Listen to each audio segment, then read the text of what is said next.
With the Farm Bill being introduced, many farmers have been falsely made to believe that this law is against them. Is it really anti-farmer? Let's have a look at some myths and facts about the bill so that we can understand it better. Myth: biggest fear created among farmers is Farm Bill will end protection of minimum support price to farmers.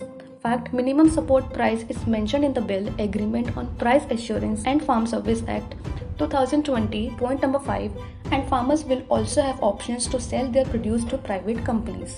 Myth: advantage to big corporates and they will snatch the land from farmers. Fact: bill assures complete protection to farmers and it is impossible to do so as bill prohibits sale, lease and mortgage of farmers' land and ensures sponsors are prohibited from acquiring ownership rights or making permanent modification on farmers' land. Myth: farmers are getting less MSP than previous government. Fact: NDA is helping farmers more and in better way than UPA. Better MSP than UPA.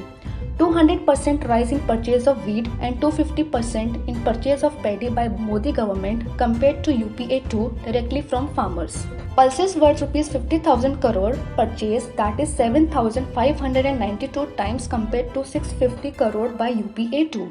If government wanted to end MSP, why would it increase MSP every year and buy more and more directly from farmers? Think about it. There is no protest in MP and UP which produces more than Punjab. We have also seen Punjab farmers uniting and appealing to remove middlemen from the system. Then why this protest going on and who is behind all these? Middleman who is facing huge revenue loss. 1800 mandi tax is lost to state government per year. Khalistani supporters looking for a launch pad, another opportunity for Congress to relaunch Rahul Gandhi. Why would government digitalize mandis on Enam portal with more than 1000 mandis already registered if they want to put an end to it? Why farmers of Punjab are protesting when the Punjab state government hasn't even applied the new bill in the state? Why Khalistan support posters, slogan being raised in farmers protest and Shaheen Bagh protesters are joining them? Think about it before blindly supporting the protest.